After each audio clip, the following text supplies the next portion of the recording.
Hello again everyone. I'm excited to be filming another video, and first things first, I will let you know, you can probably tell, I probably don't need to explain what I'm dressing up as today, but let me give you some up and close. I found the most gorgeous pair of shell earrings that you will possibly ever see in your life. Literally down the road in my local town, I had to pick these up. I had to get them.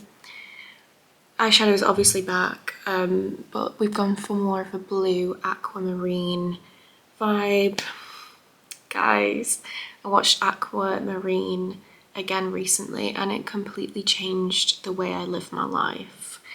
Like, I'm so influenced by like childhood movies these days. Also, we have a cup of tea today. I don't think I had a cup of tea in my last video.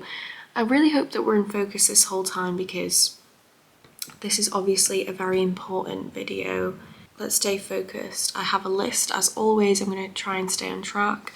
The lighting seems to be going a bit funny, but just bear with me.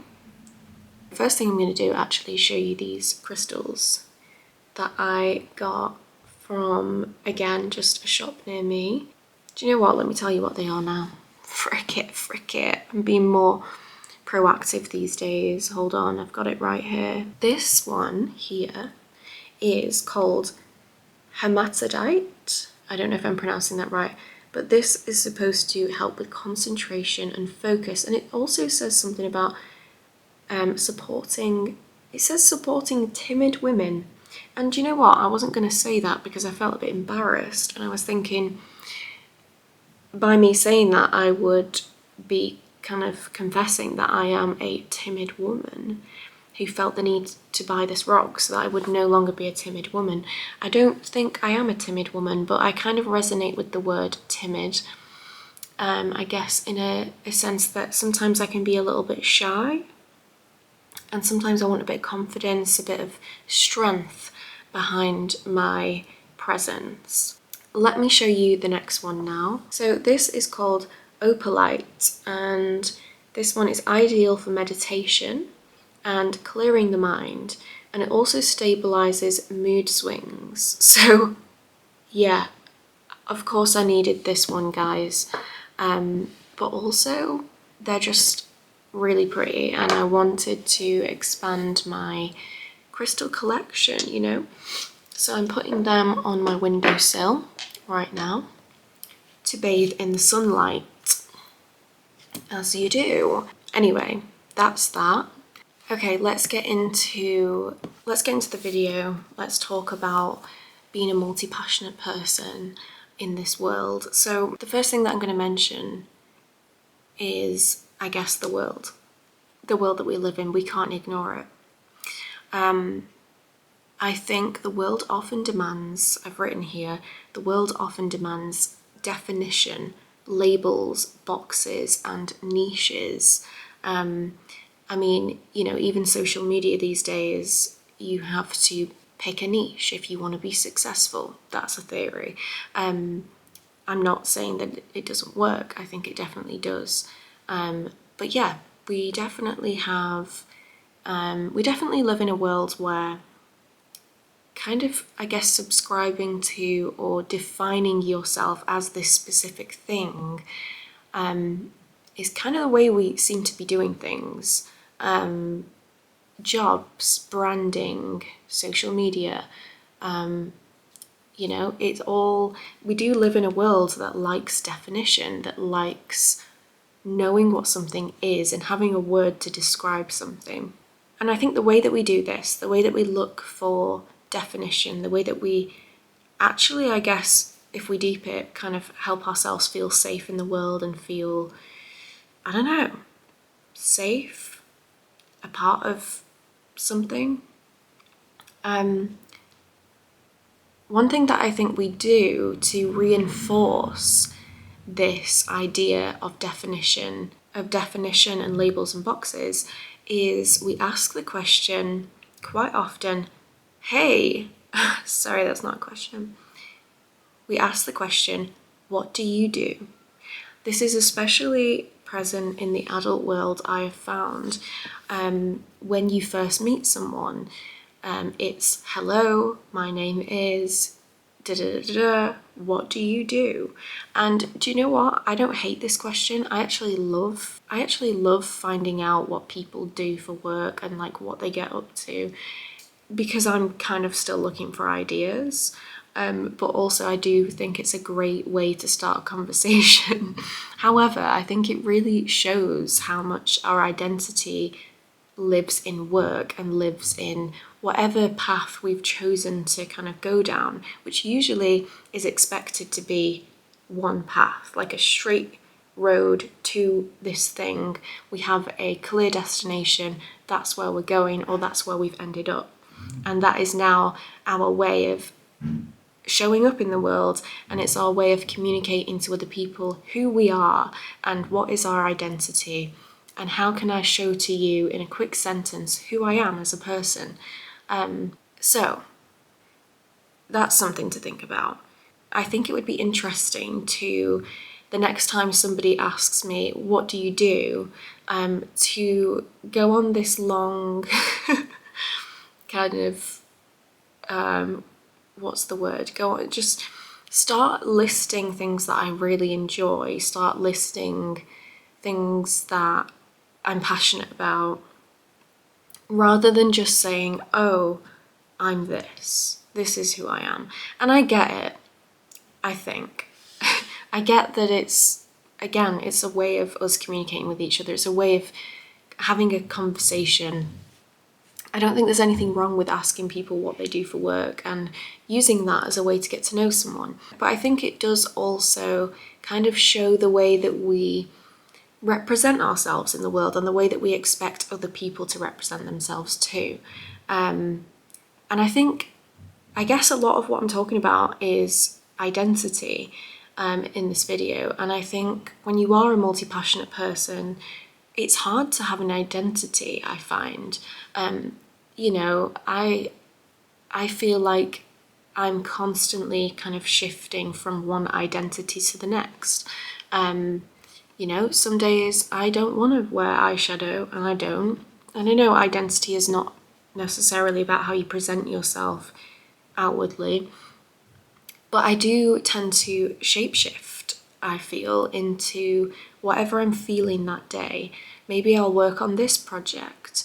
The next day, maybe I'll feel like working on this project. And again, that can have its cons when you're constantly jumping around. And you can't quite stay focused on one thing. That can have cons for sure, but we're not going to talk about that in this video because we're staying positive. No, I'm sure that's another video. Once I've actually figured out how to be a multi-passionate person and be successful at that thing, maybe we'll make a video about that. But this isn't about how to succeed. This is more of a discussion about how we feel about this. So the next thing I want to talk about is our teenage phase that we all go through. And I don't know, everyone's experiences are obviously different, but I know that when I was a teenager, so much exploration around my identity was happening. And I guess from like a psychoanalytic point of view, if we want to go there, it's all about identity at this point in our lives. We're figuring out who we are, what do we like, who do we like, and how do we want to be seen in the world? How do we want to feel in the world? What clothes do we want to wear?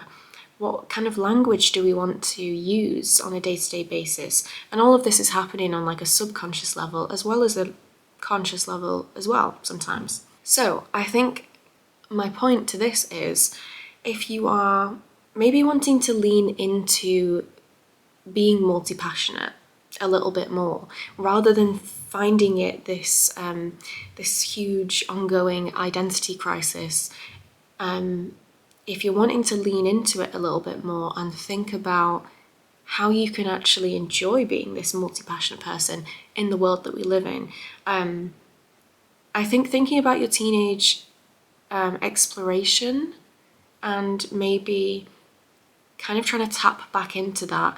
I guess there's a lot of talk as well about, you know, returning to your inner child, healing your inner child, returning to doing things that you did when you were younger. And I think that is incredible. And I think that is where, genuinely, I think that's where happiness lies. Like, I think if we just all return to doing the things that we wanted to do, or the things that we did as a child or a teenager, or whatever, that's where our happiness lies. Like, I've just solved that for you right now. Anyways, and I think what I'm doing at the minute is I am experimenting more with jewellery and makeup and clothes, and I'm kind of showing up in the world a little bit more freer, and I'm kind of not allowing people to define me, but not in the way where I'm trying to control how people perceive me, but I'm kind of allowing people to maybe misunderstand me. And I think that's where I'm trying to go with this. I think when you are a bit of a shapeshifter, not in a manipulative, scary way, but you know, in this multi-passionate kind of way, you are a bit unpredictable. People, again, returning to my first point, people like to put you in a box. People like definition. They like to think that they know who you are, that they can predict what you're going to do next. It's a safety thing. We all kind of crave that, I think, a little bit. With that being said, it doesn't mean that you have to abide by that. And I think leaning into every single identity that comes up with curiosity rather than criticism is how you win at being this multi-passionate person.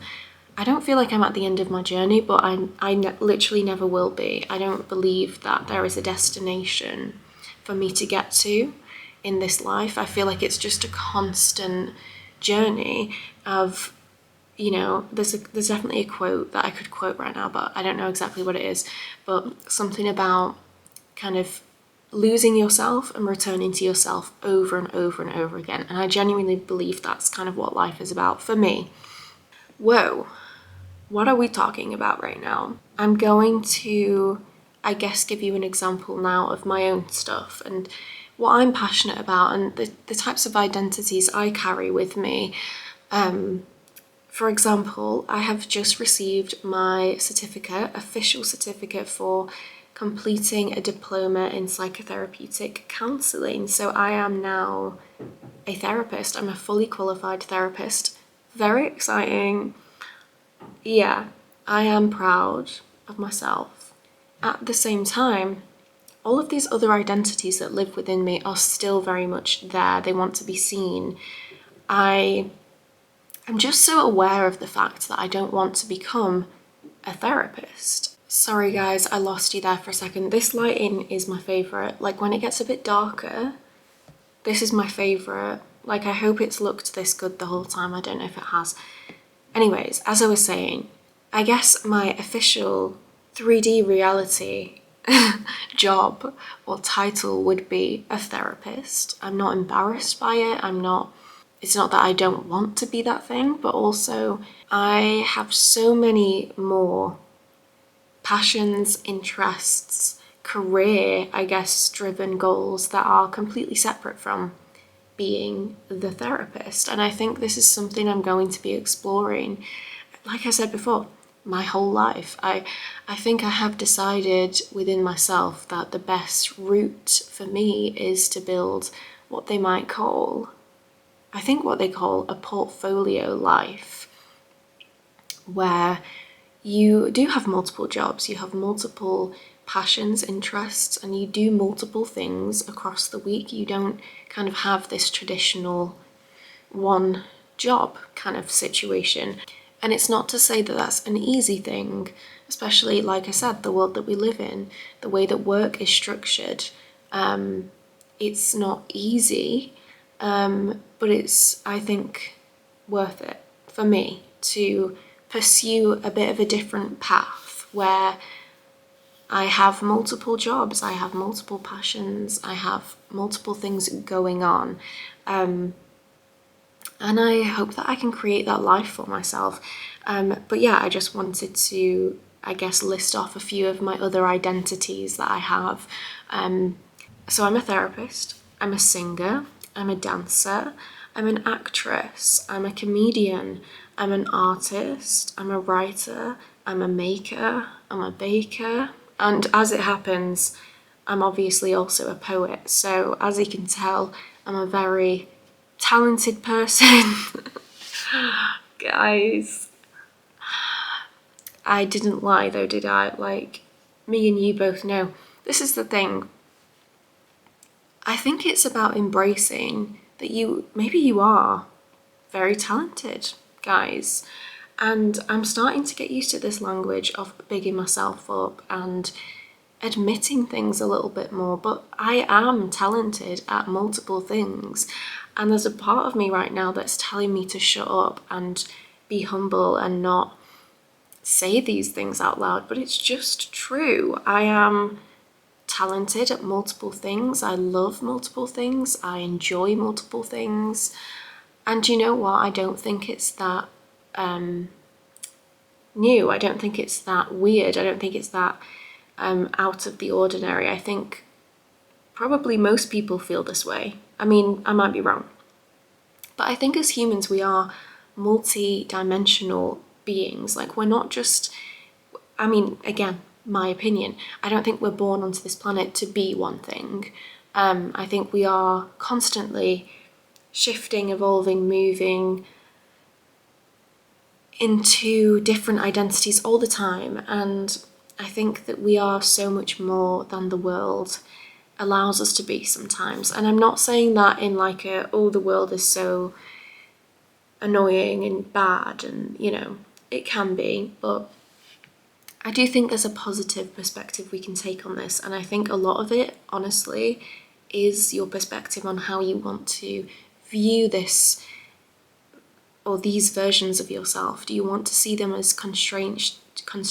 Do you want to see your passions and talents as annoyingly, you know, as annoying or like as an inconvenience? Or do you want to just finally accept that you are a multidimensional person who just is pretty good at things, or who just enjoys a lot of things and has a lot of things going on?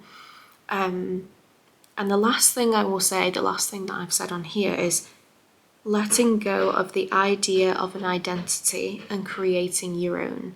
So I think, again, I keep talking about the year of the horse, but it feels relevant here too. And I think this year it's all about just going for what you want, not trying to fit yourself inside this box that you were never designed to fit into in the first place, you know? I think for me, that's how I'm trying to live. That's more what I'm trying to move into. Especially this year, the energy feels that way. We're leaving behind striving to get people to understand us. We're not trying to define ourselves. We're not trying to be someone that is digestible. Is that a thing? I think people say that. And to fully express yourself in the way that you really, you know, I feel like with creativity, I'm rounding this up, guys, but this is important stuff. I can't just leave now. I feel like with our creativity, we know what we need to do. You know that thing that's been bugging you that you need to go and do.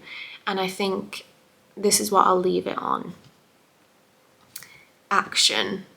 It's about taking action on all of these creative, fun ideas that we have, and not letting our thoughts stop us from being this person that we already are. You are already a multi-passionate, talented, amazing person, and that's not going to change. Whoa.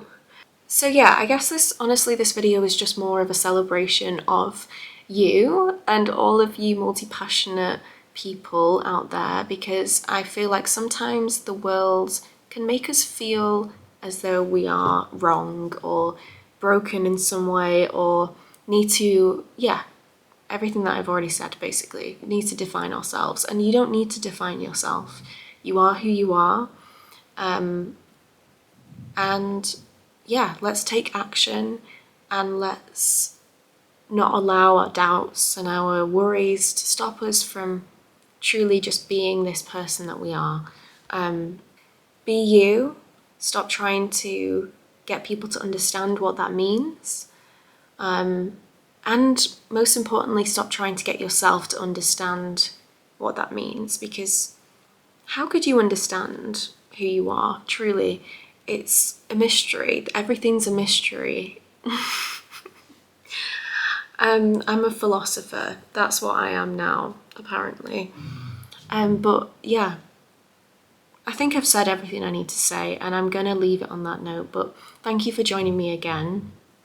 This is fun, and it's accidentally turned into the art of series, because I'm loving that, and maybe I'll do another one. We'll see what comes up. I kind of just go with what I'm feeling at the time.